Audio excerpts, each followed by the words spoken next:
Missing since 1942, a Michigan World War II veteran is now in his final resting place in Fowlerville. Sergeant James Swartz died in a Japanese prison camp in the Philippines, and just 8 years ago, the process to identify his remains began.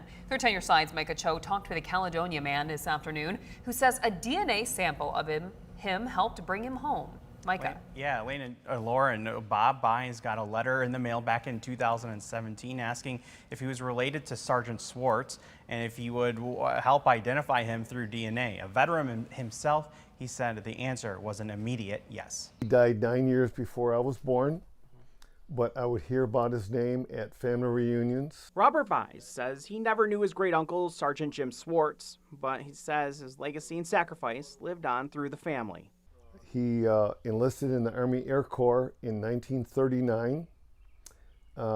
He was already a pilot, so I guess the Army Air Corps was excited to have him train pilot. Byes says the plane his great uncle was flying was shot down by the Japanese. He was then sent to a prison camp in the Philippines where he eventually died. He was forced to walk in the Bataan Death March. I'm not sure if you're familiar with that. A 65-mile march with all these prisoners with Japanese guards. Very little food or water in the days that took them to march that long. For over 80 years, Sergeant Swartz's body has been outside of the United States. A few years ago, Byes got this letter asking for a DNA sample from him to possibly identify Sergeant Swartz after he was found in a mass grave.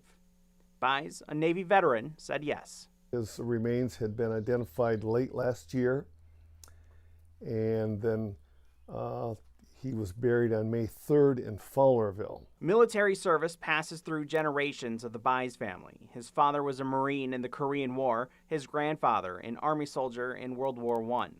You know, as servicemen, when we enlist or we're drafted, we know that's a possibility that we might die or be captured by the enemy. And so he gave his life in defense of this country in World War II. This video given to another member of the family shows the sergeant's remains making their way back to Lansing. Byes says he couldn't be happier knowing that Sergeant Swartz is now resting peacefully near his hometown. I'm proud of him, and I'm very happy that his remains are home. I believe that, you know, the day he died, his soul went to heaven.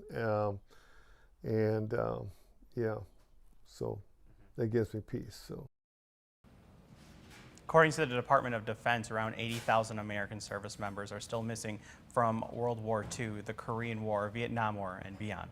In the newsroom, Micah Cho for 13 on Your Side.